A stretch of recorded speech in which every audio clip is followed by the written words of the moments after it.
Hello, everybody. It's Dave Neal, stand-up comic and host of Bachelor Nation News. As we predicted the last few days, this story would be getting weirder. Josh Sider, who's from Caitlin Bristow's season of The Bachelorette, had had his account hacked, is what his claim was, and for 20 hours there was a post up with a death statement. Now his ex, Monica Beverly Hills, claims Bachelorette alum faked his death. He has since responded to those claims with his own Instagram statement, plus he's spoken with TMZ and Extra. He's actually getting a lot of publicity from this. I think it would be horrible to just flat out accuse somebody of faking something so heinous as a death statement. That's horrible. You've got family and friends crying, and I mean, you can't imagine the type of pain you would go through to fake something like that. With that said, a lot of people are accusing him of this. People are sending a lot of DMs. They don't want to be, you can understand with something so serious as a death statement hoax that no one would want to claim that he was faking it without any proof. Well, let's see if there is any proof. We like to keep things on the straight and narrow here. As you guys know, we made this video, Tragedy Hits Bachelor Nation, Dead at 36. And then we made this next video, Josh is alive. And boy, someone had posted rollercoaster of Bachelor Nation news, and it keeps on going. Now, I can't share every video I make, or I'm sorry, I can't share every news story that is out there with the Bachelor video crowd because I just can't make videos. As a one-man shop, I can only make 2 or 3 a day. But I think I'm going to include this in today's Bachelor Rush Hour podcast. Frankie Valli took me at 16 and used me in decades-long affair, which is a wild story. One of which is tied into Bachelor Nation because it is with a Bachelor, a Golden Bachelor cast member. So that's a story we'll probably be sharing on today's Bachelor Rush Hour. I don't think we'll have a video for it, but let's dive into this. So Josh Sider's baffled ex, Monica Beverly Hills, claims Bachelorette alum faked his death. Now, we already know he posted this video the other day with his comments turned off saying, I am alive, real quick. As you can see, I am alive and well. But he posted that 20 hours after the statement. I gave him the benefit of the doubt, innocent until proven guilty, because, if you're locked out of your Instagram account, and how could you alert people by other means that you're safe? Well, that idea is dismantled by his ex, who says, you could have just texted me, you could have called me, you had my phone number, you could have let any number of people know that you were actually alive. This isn't like so-and-so, missed a trip to, no, it's like your death statement was going viral internationally. People were sharing, reaching out for support, mourning, and all these different things. The least you could have done is reached out to somebody. And he says, well, that wasn't even where my mind was at. So Josh Sider's ex, Monica Beverly Hills, claims the Bachelorette alum faked his own death. She said, I'm baffled, I'm angry, the RuPaul's Drag Race star told Entertainment Weekly in a Q&A published Tuesday. Now, I'm not going to read the full Q&A because it was a long one. They asked her a lot of questions. Josh Sider, 36, for his part, denied such speculation in a statement to the outlet. So Monica doesn't believe that his account was hacked. She said, I'm happy he's alive. I'm happy he's here, but this is so infuriating to me. Those are all ridiculous accusations made up by somebody with nothing better to do with their time, said Josh over an email. So she's claiming that he has perpetuated hoaxes in the past, that he's planted news stories and all these different things. And then now Josh is saying that's ridiculous. This person just is out for attention, even though she's saying, no, you're out for attention. So those are the claims. As a mental health advocate, issues of suicide are very sensitive for me. To suggest that I would orchestrate a death post around that issue is sickening, which, by the way, is the perfect response, although there are a lot of people, just about everyone in the different, and again, just because everyone's thinking this doesn't mean it's true. There's no evidence to suggest he might be have perpetuated this hoax. But at the same time, like I said before, if I was Instagram, I would be looking into all the different IP addresses that logged into his account. Wouldn't it be nice for the tech people to say, actually, your account wasn't hacked? He's accusing Instagram of running a poor website, which they do.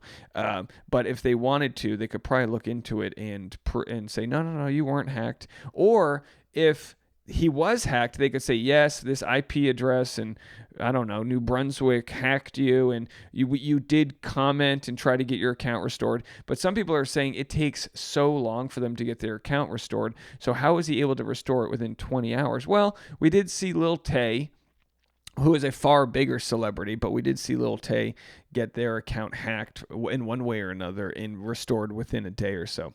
So according to Monica, she and Josh have known each other since 2013 when the former worked the club circuit as a drag performer and the latter worked as a go-go dancer. I would put heart faces on his stuff. He'd put heart faces on my stuff, adding the two reconnected this month and quickly fell into a full-blown relationship, which they made Instagram official. It wasn't until I posted the first picture that everybody was blowing me up like, girl, run. He's a clout chaser. And we'd laugh about it like, people are calling you a clout chaser. So when I'd hear comments, I would ask him. Monica then claimed that Josh told her he'd tell me that he would plant stories on his own. So she's accusing him of planting stories on his own. The two split on August 22nd. So they were only together for a month, but they did know each other. He was up, down, inside out, and that's why when I heard that he passed away, I didn't want to believe it. But in a sense, I'm like, he's not really all up there. He's not, and I sensed that. Speaking with Entertainment Weekly, she went on to question why there is no repercussion for Josh if he did, in fact, perpetuate false news of his own passing. Now he has his Instagram back, so now he's going to go back to what he's doing, and nobody's going to hold Josh accountable because what? He's a white, cisgendered man. It really does bother me because trans women of color, people I know personally, are being attacked and murdered, and nobody's giving them the airtime they need. But Josh comes along, and he's in the news. He's everywhere. Josh posted a video on Instagram Tuesday afternoon claiming that a hacker was playing a cruel joke and mocking his mental illness. So if this is true, that his account was hacked and all of that, it's really tragic that he has to also defend himself. But it's not adding up for a lot of people, including those that are close to him. This isn't some random commenter. This is someone that was dating him a week before this happened. I'm sorry for all the pain they caused when they made that post. I just got back into my account, he said. I'm going to do... So we already shared all of that. Let's go to what he says on TMZ, because they were... No, TMZ reported his death, so it makes them look uncredible when they have to retract their initial post. So let's hope that they cross-examine him in a, sort of decent way here. You gotten to the bottom of any of this, how that happened, why you were locked out? No, I haven't. I don't have an official team. I'm just a lowly mental health advocate, so I don't have like a official PR team or team of experts that know how to handle this kind of a thing, and I'm not technologically savvy. So I haven't really gotten any answers. I was locked out of my account for about 18 hours, and I wasn't able to get access. And then yesterday I was, and as soon as I was able to get in and take back control of the account. If somebody said that to me, if this happened to me, and somebody had hacked into my account and said I was dead, and then everybody starts writing the story, it's surprising that in some way that it wasn't cleared up by you or your family for 18 full hours that these stories were out there, and even though you couldn't get into the Instagram account, we had other ways to get the story out. Yeah, again, I just go back to my earlier... By the way, if he really did want to perpetuate this hoax, if he really did do this fake death statement, he maybe do it right before you're about to go on a long-distance flight. Like, have an alibi and have a reason why you couldn't access the internet to update people. When, in fact, he could have reached out to any number of people. I mean, if my account was hacked, the first thing I would do is text 20 of my friends and say, hey, everybody post and tag me and let the whole internet know that I'm not dead. You know what I mean? Like, you could quickly, tell Tasha, post whatever. You could call your parents, get that phone tree going, and probably within an hour you could shut that down. Your point that I'm not a celebrity, at least in my mind. I'm not famous. I don't have a team that puts out statements or, knows how to do stuff like that. I was at home. I wasn't able to get into my account. I was working desperately and dealing with 1,000 things, people messaging me, people calling me. I would imagine that there are people who are shocked, who we called you. We called. I know that we called you. Your phone sounded like it was off, that it went straight to voicemail. So TMZ is doing a great job without accusing him of being a liar. They're saying, we called you. You didn't answer our phone calls. We're TMZ. I mean, clearly he's answering their phone calls now to do this interview. Very interesting. And we left a message. And then, but just aside from the media trying to reach you, but I'm sure that you had loved ones who were reaching out to you. What was Monday like for you? Monday was a lot of long conversations with close family members, talking to people that are friends that also help me with stuff.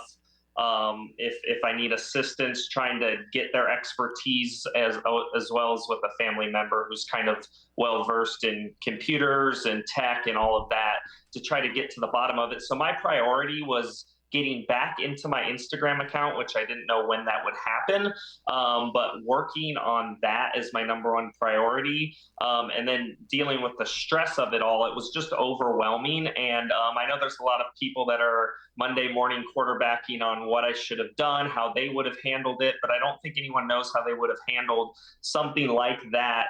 So he's still framing it in a way with his innocence, saying other people are saying what they would have done. And the real thought is, it's not that people are saying what they would have done so much as they're saying you lied about this.